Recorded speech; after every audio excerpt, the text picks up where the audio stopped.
Shalom, shalom. Nous vous souhaitons la bienvenue à cette heure de la gloire révélée. Notre thème aujourd'hui est que faire dans l'adversité. Lisons dans Job 19, les versets 25 à 27. Là, la Bible dit, « Je sais que mon Rédempteur est vivant et qu'il se lèvera le dernier sur la terre. Quand ma peau sera détruite, il se lèvera. Quand je n'aurai plus de chair, je verrai Dieu. Je le verrai et il me sera favorable. Mes yeux le verront et non ceux d'un autre. Mon âme languit d'attente au-dedans de moi. » Nous connaissons tous l'histoire de Job.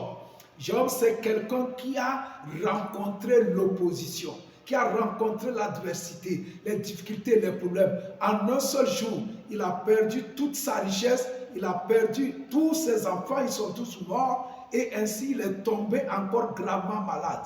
Mais dans cette opposition, comment est-ce que Job a pu triompher? Aujourd'hui, je te donne le secret. C'est-à-dire, le problème, ce n'est pas ce que nous rencontrons, mais notre réaction face à ce que nous rencontrons. Lorsque Job a été défié par ce cas, sa femme l'a dit que c'est mieux de maudire Dieu et s'il meurt, c'est fini. Mais il a refusé cette option.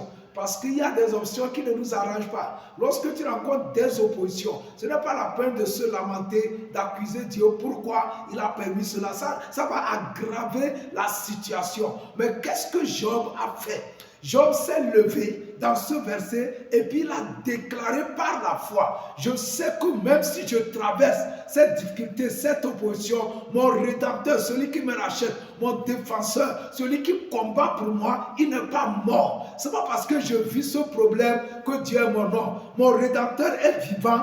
Il se lèvera sur la terre, c'est lui qui aura le dernier mot. Job était en train de faire quoi? Il était en train de prophétiser, de déclarer les paroles de foi, les paroles positives. Il déclarait ce qu'il croit, ce qu'il veut voir. Il déclarait la fin malgré ce qu'il vivait. Donc tu peux changer le cours des choses par les paroles de foi que tu vas déclarer. Je veux que tu saches que tu es le plus grand prophète de ta vie. Que tu ne veux pas, ce que tu déclares va finir par porter cher. Il ne s'est pas laissé abattre, non. Il a dit, je sais que mon Dieu va se lever. Mon Dieu, il va se lever, il me sera favorable. Et réellement, lorsque vous lisez Job 42, Dieu s'est levé. Et Dieu a été favorable pour lui. Dieu a combattu pour lui. Dieu l'a restauré. Il a doublé même tout ce qu'il avait et que l'ennemi a volé. Mon frère, ma soeur, comment tu te comportes? Qu'est-ce que tu fais? Comment tu réagis face à l'adversité? Vous savez, Dieu lui-même, là, il rencontre souvent des problèmes. Dans Genèse 1, la Bible nous dit qu'au commencement, Dieu créa les cieux et la terre. La terre était informée vide. Il y avait des ténèbres à la surface de l'abîme. Et l'Esprit de Dieu se mouvait au-dessus des eaux. Dieu dit que la lumière soit. Et la lumière fut. Vous savez, Dieu a fait ce que Job a fait. Soit Job a fait ce que Dieu a fait. Parce que Genèse est venu avant. Praise the Lord. Il a déclaré, Dieu, lorsqu'il y avait le chaos, la terre était informe, il y avait les ténèbres. Il a déclaré ce qu'il croit. Il a dit que la lumière soit. Il a dit que la lumière fut. Dieu n'est pas resté à se lamenter, à pleurer, non. Il a proclamé ce qu'il croit. Mon frère, ma soeur, dans les difficultés, dans les adversités, déclare la parole de foi. Prophétise ce que tu veux voir. Refuse de te voir comme une victime. Non. Proclame que les choses vont changer. Proclame que ton Dieu n'est pas mort. Proclame que l'ennemi n'aura pas le dernier mot. Même si tu vois la mort, proclame que tu ne mourras pas, que tu vas vivre comme David et tu vas témoigner. Tu vas raconter les œuvres de l'Éternel. Nous sommes le plus grand prophète de notre vie. Nous pouvons changer le cours des choses par les paroles de foi, les déclarations de foi qui sortent de notre bouche, comme nous pouvons nous laisser être victimes vis-à-vis de ce qui nous arrive.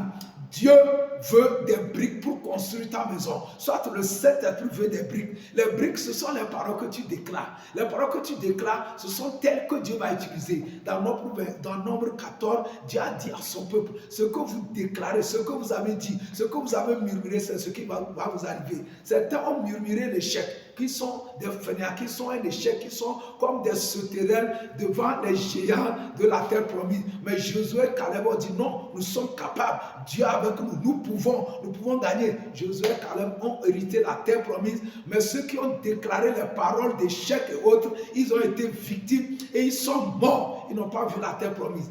Qu'est-ce que tu fais devant l'adversité? Qu'est-ce que tu déclares? Qu'est-ce qui sort de ta bouche? Si ce sont des paroles positives, le Saint-Esprit va intervenir. Comme Dieu a déclaré que la lumière soit. Et le Saint-Esprit a créé la lumière parce qu'il était là.